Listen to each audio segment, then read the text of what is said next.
नमस्कार मित्रांनो, आज आपण 10वी कक्षाचा आनंद याचा संयुक्त संस्कृत मधील चित्रपदकोश हे बघणार आहोत। तर या चित्रपदकोशामध्ये उपयुक्त वस्तूंनी म्हणजे ज्या आपल्या दैनंदिन जीवनामध्ये आपण ज्या वस्तू उपयोग करतो त्या वस्तूंना संस्कृत मध्ये आपण काय म्हणतो ते सांगणार आहे। पिहितपत्रम पिहितपत्रम म्हणजे बंद पाकिटातले पत्र, ज्याला आपण इंग्लिश मध्ये इन्व्हॉल्व म्हणतो। त्यानंतर आहे योजिनी, योजिनी म्हणजे स्टॅपलर।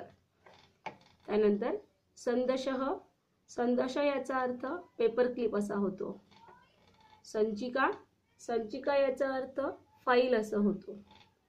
मृदू, मुद्रा याचा अर्थ होतो रबरी शिक्का किंवा ठसा।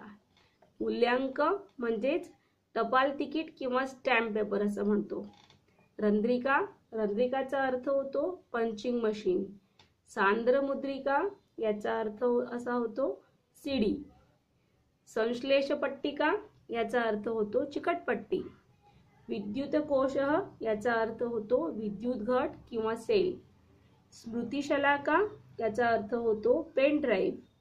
त्यानंतर आहे तंत्री, तंत्रीचा अर्थ होतो वायर, जे की आपण इलेक्ट्रिक साठी यूज करतो।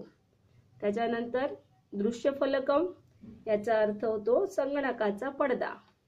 नंतर अक्षर फलकम, अक्षर फलकम यालाच कीबोर्ड किंवा कळफलक असं म्हणतो। पाथेय पात्रम याचा अर्थ जेवणाचा डब्बा, आपला टिफिन।